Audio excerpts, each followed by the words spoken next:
Oi, gente, Roberto Rilo Bíscaro aqui. Nessa parte do canal eu uso meus conhecimentos de professor de literatura já de algumas décadas para falar sobre temas que podem cair em vestibular, em Enem, né? O público em geral é bem-vindo, claro, mas o nível das discussões é sempre para segundo grau, ensino médio. Existe uma playlist aqui chamada Literatura para Enem e Vestibulares. Lá você vai encontrar bastante análises de livros e também vídeos sobre cada um dos momentos da literatura no Brasil e em Portugal, né?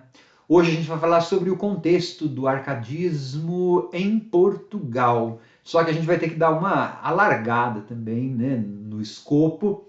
Só que antes disso, gostaria de convidá-los a se inscreverem no canal Robertando, curtir os vídeos, compartilhá-los, né? Sempre ajuda na popularidade do canal.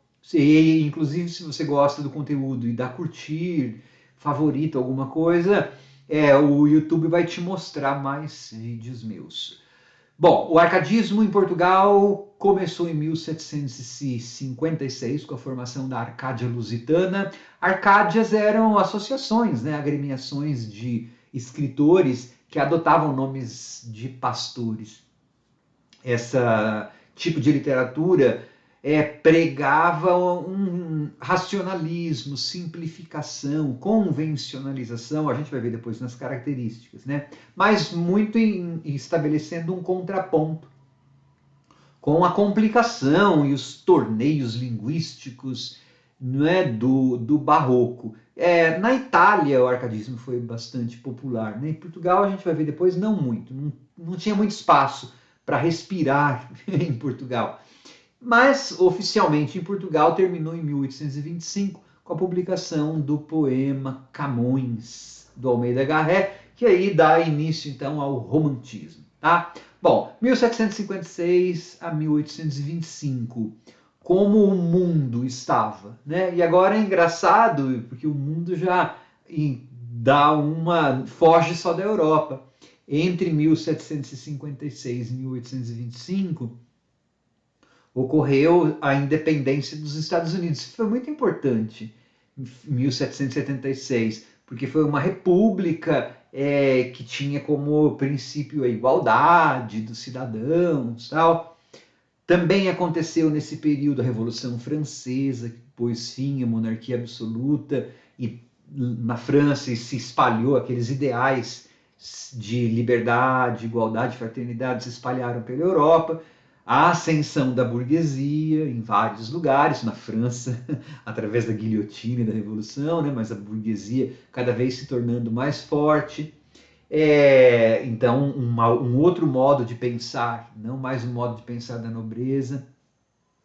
Um grande desenvolvimento científico e tecnológico, né, que culminou não só em um racionalismo cada vez mais forte, que isso vai estar em filosofia, cristalizado no pensamento iluminista, né? O iluminismo pregava o uso da razão, tal, mas também muito vai acontecer com a Revolução Industrial, né? Só pôde acontecer porque você tinha tecnologia.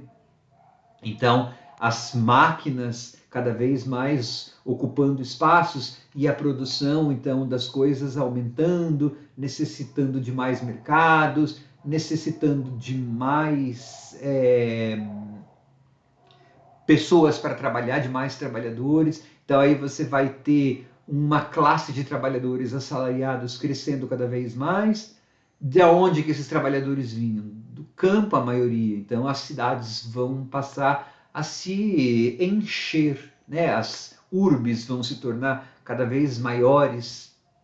Então, dos motivos depois, quando nós vimos as características do arcadismo, uma das razões atribuídas à ênfase que o arcadismo dá em paisagens bucólicas, em pastores, é esse mundo, né? A fugir desse mundo das cidades que cresciam, que ficavam mais industrializadas e mais enfumaçadas, tá?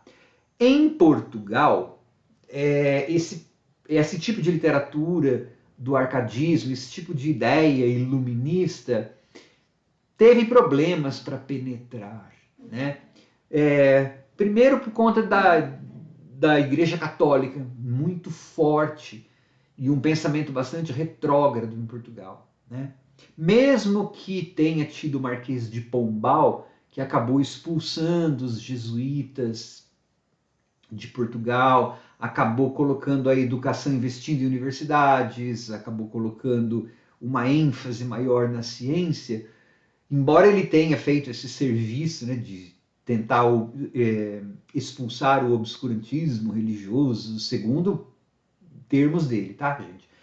Expulsando os jesuítas. Por outro lado, ele era um déspota esclarecido, né? Que não proibiu, por exemplo, a entrada dos pensadores iluministas em Portugal. Né? Livros do Voltaire, do Diderot eram proibidos. Então você tinha você teve um período em Portugal, que era o período pombalino, que se por um lado teve a expulsão dos jesuítas e fomentou a indústria, tentou fomentar pensamento científico através das universidades, por outro também cerceou o pensamento. Tá?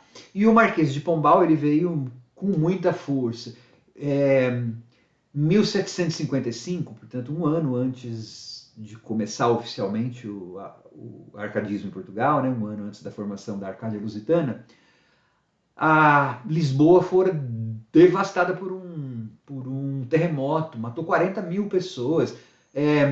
Assim, depois da erupção do Vesúvio, que destruiu Pompeia e Herculano, o terremoto de Lisboa foi a catástrofe maior, assim, né, em termos de vulcão e terremoto, esse tipo de coisa. Né? Claro, a gente não está contando aí a peste negra, mas nessas catástrofes de terra, vamos dizer assim, que não envolvem vírus, bactérias, o terremoto de Lisboa foi devastador, 40 mil pessoas, detonou a cidade, 9 mil edifícios, e aí o Marquês de Pombal ele teve a missão de reconstruir Portugal, de reconstruir a economia portuguesa, reconstruir Lisboa.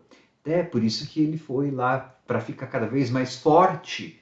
Né? Ele expulsou os jesuítas porque ele queria mais poder político, na verdade. Tá? E para conseguir mais dinheiro para Portugal, que não vivia às custas do ouro das colônias, ele acabou também aumentando os nossos impostos. Eu digo nossos aqui no Brasil, isso vai ter repercussão no nosso arcadismo. Tá?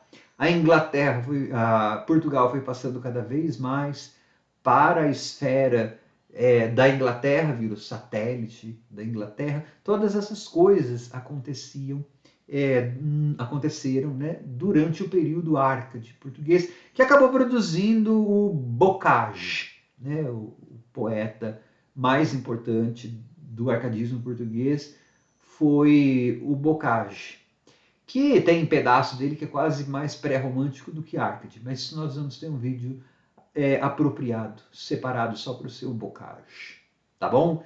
Gente, é sempre bom consultar outras fontes, ler livros sobre o arcadismo, né, com as características, rever o vídeo, porque você viu, o contexto histórico é bastante importante, bastante tumultuado, tem bastante coisa acontecendo, porque daí quando você vir algumas das características, você pode tentar fazer o contraponto, né? Ah, tá, eles tentavam fugir dessa realidade, da cidade e tal, porque as cidades estavam provavelmente muito poluídas e muito cheias de gente para os padrões do século XVIII, XIX, depois da Revolução Industrial, né? E aí você vai fazendo essas ligações. Isso sempre é importante, tá bom? Pessoal, por enquanto a gente fica por aqui. Voltamos em um próximo vídeo.